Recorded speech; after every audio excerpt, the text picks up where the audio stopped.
Estamos de volta com o assunto do dia, hoje falando sobre direitos humanos. Eu estou aqui conversando com os advogados Alberto Hora e Pedro Feitosa. E a gente estava falando no primeiro bloco sobre essa questão das minorias, direitos humanos, né? Interferindo mesmo nessa questão das minorias, falando da questão dos negros.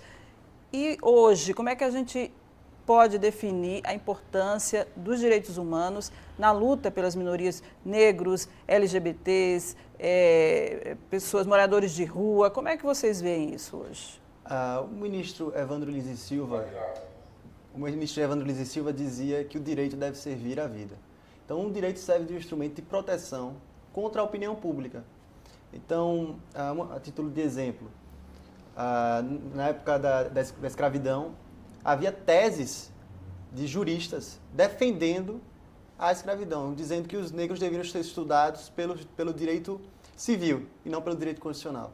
Então mostra a preocupação, a necessidade de se ter um debate sobre direitos humanos. Eu faço uma provocação, será que daqui a uns 50, 100 anos não voltarão para trás e dirão, nos comparariam a essa questão? Aquela geração não garantia direitos ao LGBT, por exemplo. Tão óbvios. Uhum. E a questão da intolerância religiosa, por exemplo, que a gente tem o direito à religião, sim, teoricamente, né? Mas isso na prática a gente vê que é difícil, por exemplo, as pessoas exercerem ou terem realmente, defender o que se tem de religião num país que muitas vezes são discriminados. Sim, sim. Em relação à intolerância religiosa, é necessário pontuar que ela cresceu mais de 3.000% nos últimos 6 anos. É um dado alarmante. Mas isso talvez não é pela consciência mesmo das pessoas em relação a isso? Sim, sim, e até por causa de orientações religiosas fundamentalistas. O que seriam essas religiões fundamentalistas, essas orientações fundamentalistas? São orientações que creem numa verdade única, descartando previamente todas as outras verdades, como já diria Bauman. Então, só essa verdade única pode ser aceita. Todas as outras são apresentadas como erradas, como que devem ser anuladas. E aí tem outro perigo, que até em um mau estado da pós-modernidade Bauman trata, que é justamente o de tratar as pessoas diferentes, que não têm as mesmas concepções suas, como estranhos, e a partir daí segregar, que foi o que aconteceu, por exemplo, no nazismo com os judeus. Então é muito perigosa essa questão do fundamentalismo religioso, que parece isolar aquela pessoa do mundo exterior, dá um propósito, mas na verdade está discriminando as outras. Há alguns pressupostos que nós temos que ter em mente quando tratamos sobre essa questão. No primeiro plano, o Estado brasileiro é um Estado laico, é um Estado que não é religioso e tampouco ateu.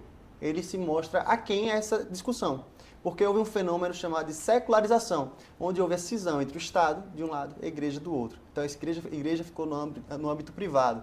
Então, feita essa divisão, a Constituição prevê expressamente, como no rol de direitos fundamentais, que o indivíduo pode decidir ter qualquer religião, ou, se não quiser, pode optar por não seguir nenhuma delas. É o direito à liberdade religiosa, que é muito preocupante, como o Pedro bem ressaltou, quando a gente trata com fundamentalismo, que, para existir, nega a crença do outro. Então, isso é muito problemático para o Estado democrático de direito. Agora, existe, por exemplo, em relação aos jovens, às crianças, um direito que foi estabelecido no Estatuto da Criança e do Adolescente, digamos assim, justamente para atender a um determinado grupo. Por que a necessidade disso se os direitos seriam universais, seriam para todos? Então, Faltam leis, digamos, específicas para isso ou punição para isso? Então, como o Pedro ressaltou, a necessidade de uma igualdade material. Se a gente tratar todos de uma maneira uniforme, nós não estamos nos comovendo com as diferenças. Então, por exemplo, as crianças e os adolescentes necessitam de uma legislação específica para que haja sua proteção adequada, dada a sua situação de vulnerabilidade social. Por isso que surge esse estatuto para proteger, que se adequa à legislação, aos tratados e convenções internacionais a respeito do assunto. Outro exemplo seria a Lei Maria da Penha, a lei que trata sobre casos de discriminação por questão de cor. E nós temos vários grupos vulneráveis que constantemente são esquecidos. Por exemplo, as religiões afro-brasileiras, né? Isso, gradativamente vão surgindo, então, leis específicas para esses grupos. Seria necessário isso realmente? Então, Boaventura de Souza Santos, citado até por Pedro, sociólogo português, ele diz uma frase que é muito interessante para os direitos humanos.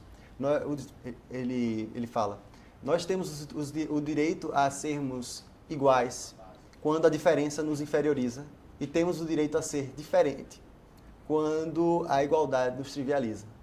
Então é essa a questão que a gente tem que se atentar. Não dá para falar, apesar de os direitos humanos ter esse caráter universal, a gente deve se atentar também ao caso concreto, à situação específica de cada um, baseado também no conceito de equidade criado por Aristóteles. Aristóteles moldou esse conceito com base numa régua chamada régua de Lesbos, que era diferente da régua convencional que nós vemos hoje em qualquer papelaria. Essa régua era usada pelos marinheiros e eles, por meio dela, mediam as rochas. Então ela se dobrava, se curvava. Então Aristóteles, com esse exemplo, ele cria o conceito dele do que seria equidade, que é você visualizar em cada situação específica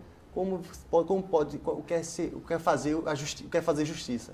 E é isso que objetiva e que a teoria crítica dos direitos humanos, que é justamente trazer a teoria para a prática, tratar cada caso da maneira como deve ser tratado, aceitando que exista uma relação entre opressores e oprimidos, que existam opressores e oprimidos, porque muito da teoria clássica dos direitos humanos ignorou essa relação entre opressores e oprimidos, tratando todos como iguais. De que forma as pessoas podem ter a noção, a consciência desses seus direitos para poder exigir que eles sejam cumpridos e quando são violados, de que forma elas têm consciência disso? Então, em regra, a lei de introdução às normas de direito brasileiro diz que todo indivíduo deve ter conhecimento das leis, não pode alegar o desconhecimento delas. No entanto, há inúmeras leis e quem não é da área, não acompanha, não fica sabendo do conteúdo de todas delas. Mesmo quem é da área. E mesmo quem é da área. Então, acho que o papel relevante da academia, a academia tem que dialogar com a sociedade, não pode ficar além dela, tratando enclausurada, por assim dizer. A saúde, portanto, também o papel da TV Alese, que tenta levar o conhecimento ao cidadão sergipano sobre os seus direitos, programas assim sobre direitos humanos.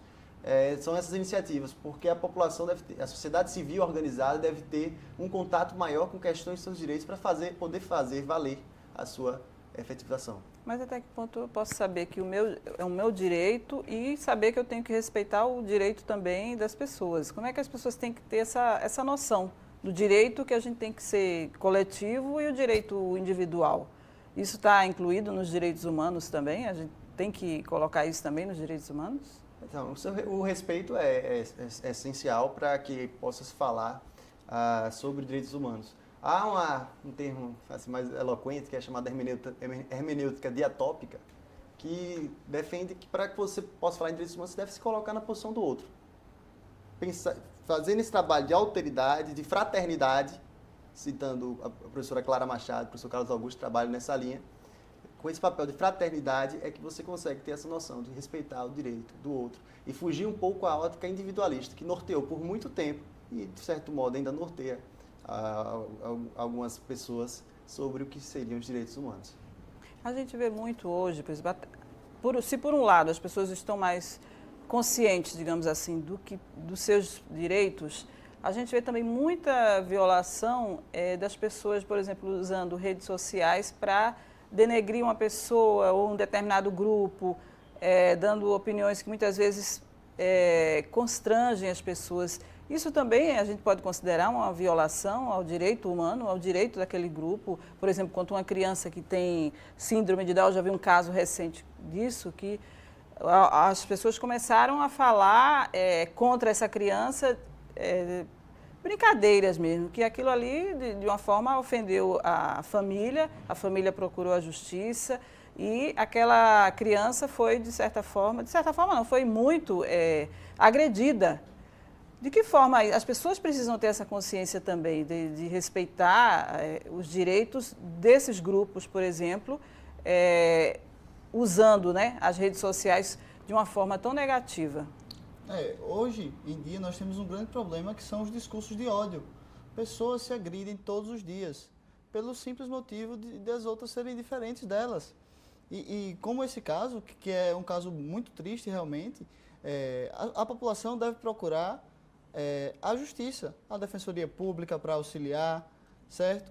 Procurar os seus direitos, porque por mais que ela não tenha acesso ao seu direito efetivamente, digo efetivamente porque, como bem pontuou Alberto, muitas pessoas não têm contato realmente com os textos de lei, então essas pessoas devem procurar quem lhes dê amparo para assessorar nesses casos, como esse caso, de uma aparente e notadamente uma violação aos direitos dela, direito à honra, direito à imagem, direito à privacidade também. Complementando o que Pedro falou, há um jurista chamado Fázio Júnior que diz que o direito acompanha o fato social. Então, enquanto ao ser, o dia a dia, vem o direito e fala como deveria ser, o dever ser. Então, há essa confluência. E nesse sentido, cada ato que você pratica pode ensejar uma responsabilidade jurídica. Aí você perguntar, mas como é que eu vou saber se há ou não é responsabilidade jurídica? Um vetor, um norte que a gente pode utilizar para tanto é um princípio chamado nemne laeder, que foi criado na expressão de Ulpiano, que quer dizer a ninguém ofender.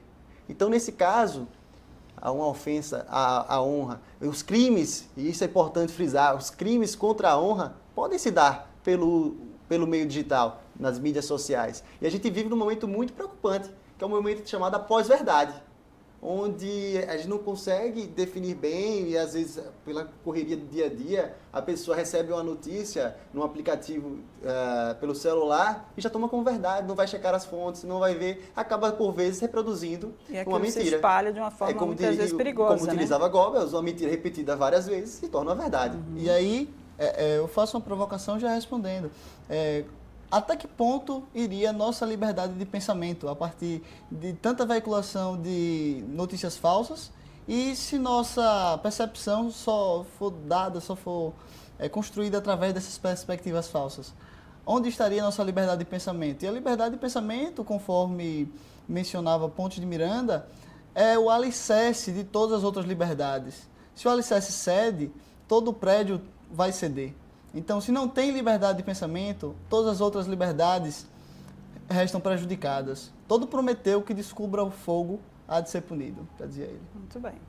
Eu quero falar ainda sobre a questão dessa atuação dos direitos humanos nas prisões, porque é uma coisa que as pessoas batem muito, que falam muito, direitos humanos, né, é para aquelas pessoas que estão lá, que são criminosos, né, e o cidadão, não sei o quê.